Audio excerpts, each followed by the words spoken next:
Hey guys, I'm Dalya and welcome back to It's Raining Flour. So today I'm going to teach you how to make the best sweet potato cream cheese bundt cake. This cake is phenomenal. I brought it to school today and everyone loved it, so I figured I'd share it with you guys. So let's go over the ingredients. So I have here a bunch of ingredients to make the cream cheese filling that's going to go inside of the cake batter.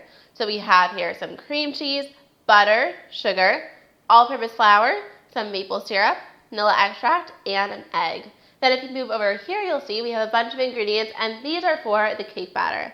So we have some butter, sweet potato puree, which is very simple to make. All you have to do is take some sweet potatoes, peel them, chop it up, and then place it into a pot with some water. You're going to bring this to a boil and let it simmer for 20 minutes. Then you're going to strain it, mash it, and allow it to come to room temperature. See, it's super, super simple. Don't be intimidated. Then we have some eggs, vanilla extract, salt, pumpkin pie spice, sugar, whole milk, some baking soda, vegetable oil, and all-purpose flour. And those are all the ingredients that you'll need to make the cake. Then I will give you another list of ingredients a little later on to make the icing, but I honestly just couldn't get it into this video shot so you wouldn't have seen all the ingredients. So I figured I'd just show it to you guys later.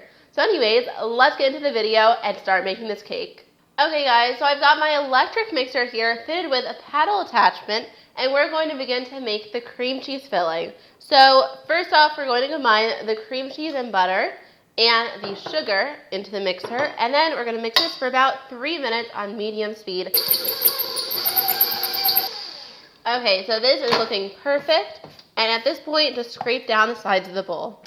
So to this, we're going to add the rest of the ingredients. So we'll add in the flour, maple syrup, vanilla extract, and the egg. We're going to mix this for another 1 to 2 minutes until everything's combined, and then we'll get started on the batter. So this is looking perfect. So now we're going to take it out of the bowl. So just cut this out, and then just transfer it to a smaller bowl, because we're going to use this mixing bowl here to make the cake batter. And there's no need to wash it as long as you scrape out this mixture really well. So I'm just putting my bowl and my paddle attachment back inside here, and then we're going to set this aside and start making the cake batter. So to make the batter, we're going to combine the butter and sugar into the bowl. And there's no reason to wash the bowl, like I said before, because it's all going to the same place. It's all going to be made into a cake batter. So we're going to add this in and then mix it on medium speed for about 5 minutes. So the butter sugar mixture is all combined, and to it we're going to add 1 egg at a time and mix in between each addition.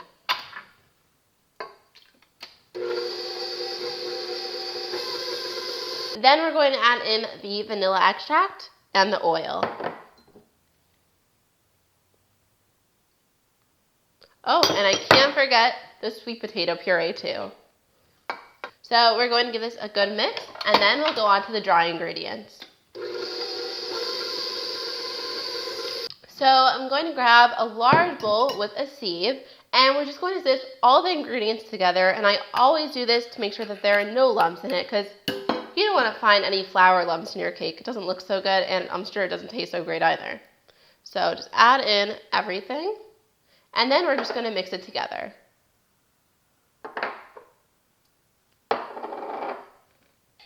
So now just take your whisk and just briefly whisk it up. It doesn't have to be perfect. So now comes the time where we're going to alternately add the flour and whole milk, but you always want to begin and end with your flour. So I just have here a 1/2 cup measuring cup. It really doesn't matter the size. You just want to get a decent amount of flour into the batter. And we're going to add it in, mix it on low speed, then add a little bit of milk in and go back and forth.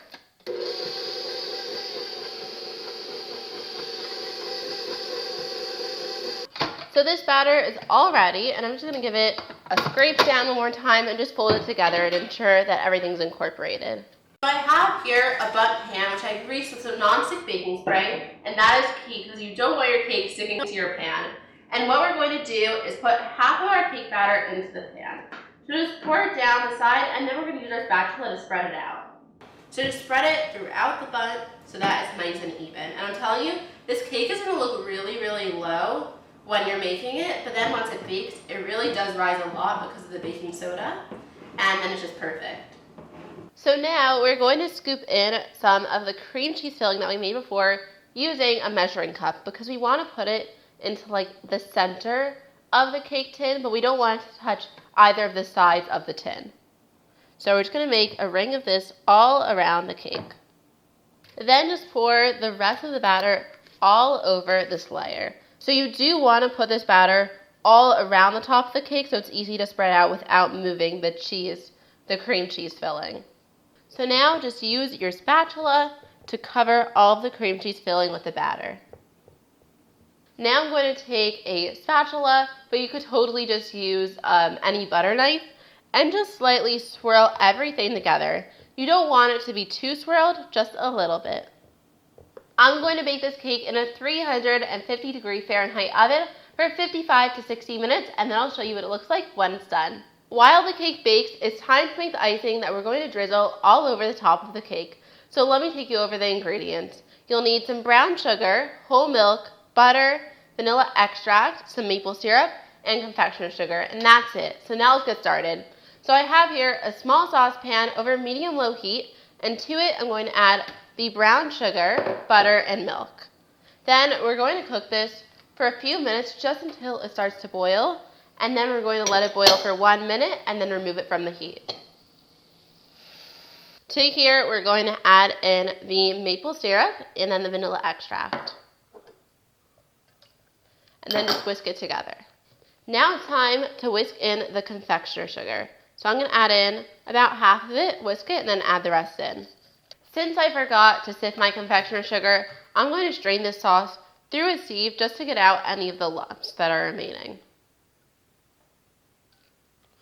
See, you can do this and then you'll get all the little leftover confectioner sugar lumps, or just be smart and sift your confectioner sugar before. So now we're going to let this sit and then we'll go pour it over the cooled cake. So the cake is all ready and it really looks so perfect. I took it out of the oven about 2 hours ago and then I allowed it to cool in the pan for about 25 minutes before flipping it out onto a wire rack. So at this point it's fully cool because you don't want to decorate it until it's fully cool. So I have here the topping that we made. It's just an icing.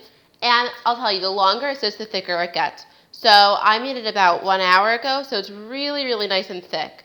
And what we're going to do is just drizzle it over the top of this cake. So I've decided to transfer this icing into a piping bag, and I'm just going to snip off the end and then drizzle it over the cake. It's just going to be a lot neater, and I think it'll turn out much nicer.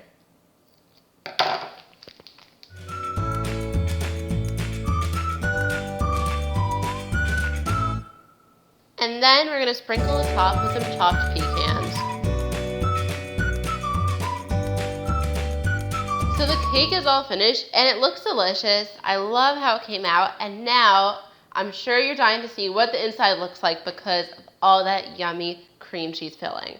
So I'm going to cut a slice and show you guys.